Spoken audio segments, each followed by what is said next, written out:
देश भर में 4 महीनों से लगभग कॉलेज, स्कूल और साथ में प्राइवेट संस्थान बंद होने के कारण खासकर प्राइवेट स्तर पर काम कर रहे शिक्षकों में भुखमरी की स्थिति भी आ चुकी है और कई ने तो आत्महत्या भी कर लिया है। इसको लेकर पूरे जहां पर लोगों के अंदर इस बात की उत्सुकता बनी हुई है कि आखिर सरकार कब कोचिंग खोलने के निर्णय देंगे।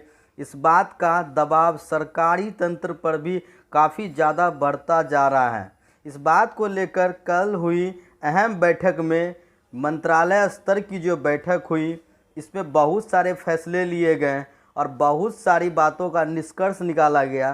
तो आज इस वीडियो को पूरे ध्यान से सुने और सारी बातों का यहाँ पर आप लोगों को निष्कर्ष मिल जाएगा कि क्या आखिर है फैसला, क्या विचार बनाई है सरकार प्राइवेट स्कूल कोचिंग संस्थान के साथ साथ सरकारी और गैर सरकारी स्कूलों के खोलने पर जो विचार बन रही है। आइए हम यहाँ पर उसे समझते हैं। तो वीडियो को पूरा ध्यान से देखना है। इस वीडियो को सुनने के बाद आपको ज़रूरत नहीं होगी कि आप ढेर सारे वीडियो और ढेर सारे पेपर, ढेर सारे न्यूज़ चैनल को खंगालते रहे। यहाँ हम आपको बहुत ही सटीक जानकारी बता रहे हैं जो कि ये आंतरिक निर्णय की बात है। विश्व भर में कोविड-19 से संक्रमित मरीजों की संख्या बढ़ रही है। ऐसी परिस्थितियों में स्कूली छात्रों के अभिभावकों की चिंताओं ने भी विश्वव्यापी मुद्दे का रूप ले लिया है। यूनेस्को का अनुमान है कि कोविड-19 के कारण विश्व के करीब 190 देशों में किए गए लॉकडाउन के चलते शैक्षणिक संस्थानों के बंद होने का करीब 154 करोड़ छात्रों पर गंभीर असर हुआ है। इतने बड़े पैमाने पर शैक्षणिक संस्थाओं के बंद होने से छात्रों की शिक्षा व कुशलता पर अभूतपूर्व असर देखा जा रहा है। विशेष तौर पर हाशिए पर रहने वाले तबकों के बच्चों पर, जो कि अपनी शिक्षा, स्वास्थ्य, पोषण, सुरक्षा संबंधी ज़रूरतों के लिए मुख्यतः स्कूल पर ही आश्रित हैं। इस समय दुनिया भर की सरकारों, शिक्षण संस्थान व अभिभावकों के बीच यह बहस जोरों पर है कि ऐसे समय में जब कोविड-19 का कोई कारगर उपचार नहीं है, तो ऐसे समय में बच्चों की पढ़ाई शुरू करने के लिए स्कूल, कॉलेज कब खोले जाएं। लेकिन भारत में कब खुलेंगे स्कूल, इस पर जो बैठक हुई है, आइए हम इसका एक अहम रिपोर्ट देखते हैं। भारत में स्कूल कब खुलेंगे, इसे लेकर बराबर कयास लगाए जा रहे हैं। संसाधन विकास मंत्रालय भी इस मुद्दे पर राज्य के मंत्रियों और शिक्षा अधिकारियों के साथ कई बैठकें कर चुका है। एक कयास यह भी लगाया गया कि भारत में इस जुलाई से स्कूल खुल सकते हैं और लेकिन अभिभावकों ने इसका विरोध करना शुरू कर दिया। हरियाणा के फरीदाबाद में इसी मुद्दे पर बीते दिनों एक जिला स्तरीय बैठक बुलाई गई। इस बैठक में सरकारी और निजी स्कूल प्रबंधन समिति के सदस्यों और जिला शिक्षा अधिकारियों ने हिस्सा लिया। इसका निष्कर्ष यह निकला कि वर्तमान हालात में जुलाई में जिले में स्कूल खोलना बुद्धिमत्ता नहीं होगी। लेकिन इस दौरान यूनेस्को के द्वारा जो एक खास दिशा निर्देश जारी किए गए हैं, वह देखकर आप चौंक जाएंगे। राष्ट्र सरकारों, अभिभावकों, शिक्षाविदों, स्कूल प्रबंधकों, वैज्ञानिकों की राय पर नज़र डालने के अलावा यह जानना भी अहम है कि यूनेस्को, यूनिसेफ, विश्व बैंक और वर्ल्ड फूड प्रोग्राम ने फिर से स्कूल खोलने को लेकर दिशा निर्देश जारी किए हैं।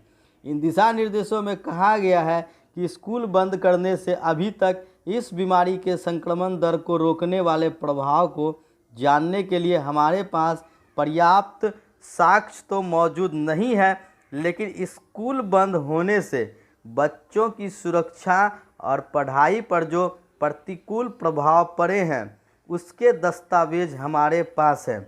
यही नहीं, शिक्षा तक बच्चों की पहुंच में बीते कुछ दशकों में जो प्रगति हासिल की थी, अब उसके खोने की ही खतरा नहीं मंडरा रहा, बल्कि खराब हालात में स्थिति पूर्णतया उलट भी सकती है। यह भी गौर करने वाला बिंदु है कि बच्चों के लिए स्कूल महज पढ़ने वाला स्थान ही नहीं होते, बल्कि उन्हें वहाँ पौष्टिक आहार, स्वास्थ्य, साफ सफाई जैसी सेवाएं भी मुहैया कराई जाती है। मानसिक स्वास्थ्य और मनोवैज्ञानिक सहयोग भी उपलब्ध कराया जाता है। स्कूल जाने से बच्चों की बीच में पढ़ाई छोड़ने की संभावना कम होती है। खासकर लड़कियों के मामले में उनकी जल्दी शाम होने के अवसर भी कम हो जाते हैं और स्कूल जाते रहने पर बच्चों को हिंसा से भी संरक्षण मिलता है। दिशा निर्देश इस पर भी रोशनी डालते हैं कि स्कूल बंद होने से सबसे अधिक चोट सबसे अधिक संवेदनशील बच्चों को ही लगती है और पिछले संकटों से हम जानते हैं कि जितने लंबे समय तक वे बच्चे स्कूल से बाहर रहते हैं उनके फिर से स्कूल लौटने की संभावना उतनी ही कम होती है। यूनेस्को की शिक्षा सहायक महानिदेशक स्टेफिना गियोनी ने एक समाचार एजेंसी को दिए गए साक्षात्कार में बताया कि कोविड-19 महामारी के कारण स्कूल बंद करने वाला निर्णय बीच में स्कूल छोड़ने में वृद्धि की संभावना गैर आनुपातिक तौर से किशोर लड़कियों को अधिक प्रभावित करेगा, शिक्षा में लैंगिक फासले को बढ़ाएगा और यौन शोषण, छोटी आयु में गर्भधारण करने और छोटी आयु में जबरन विवाह के मामलों में बढ़ोतरी भी आएगी, जिससे सावधान रहने की ज़रूरत है। यूनेस्को ने राष्ट्रों के शिक्षा मंत्रियों को कोविड-19 महामारी के दौरान फिर से स्कूल खोलने के लिए योजना बनाते समय इन दिशा निर्देशों को ध्यान में रखने की सलाह दी है। इसमें नीति सुधार, वित्तीय ज़रूरतों, सुरक्षा नियमों का पालन, भलाई संरक्षण और सबसे अधिक हाशिए पर रहने वाले बच्चों का विशेष ख्याल रखने वाले बिंदु शामिल हैं। इसके अलावा स्कूल बंद होने से सबसे अधिक गरीब मुल्कों के बच्चों के बारे में भी पता होना चाहिए। इन मुल्कों के जिन बच्चों को दिन में केवल एक समय का ही भोजन नसीब था, वह स्कूल में ही मिलने वाला भोजन था, लेकिन अब वो भी मिलना निश्चित नहीं रह गया। कोविड-19 के कारण स्कूल बंद होने से दुनिया भर में करीब 370 मिलियन यानी कि 37 करोड़ बच्चे स्कूल में मिलने वाले पौष्टिक आहार को नहीं ले पा रहे हैं, जो ऐसे गरीब परिवारों के बच्चों के लिए जीवन रेखा है।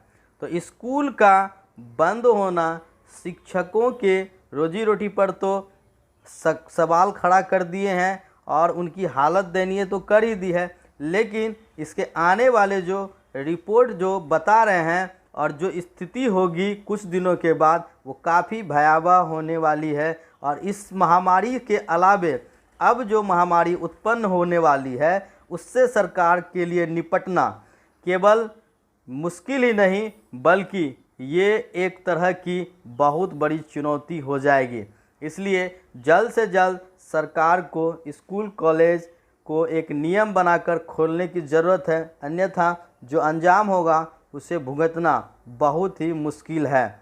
इसलिए सभी शिक्षक धैर्य बनाए रखें। अब सरकार खुद विवश हो रही है कि किस तरह जल्दी से जल्दी स्कूल कॉलेज खोले जाएं, ताकि बच्चे फिर से अपने राह पर वापस लौट सकें। मिलते हैं एक और नए खबर के साथ, विशेष न्यूज़ के साथ। बने रहिए हमारे इस चैनल पर, और जिन लोगों ने अभी तक हमारे चैनल को सब्सक्राइब नहीं किया है, वो इस चैनल को ज़रूर सब्सक्राइब कर ले, ताकि आपको हर ऐसी विशेष खबर तुरंत मिल सके। तो तब तक के लिए जय हिंद, जय भारत, गुड बाय।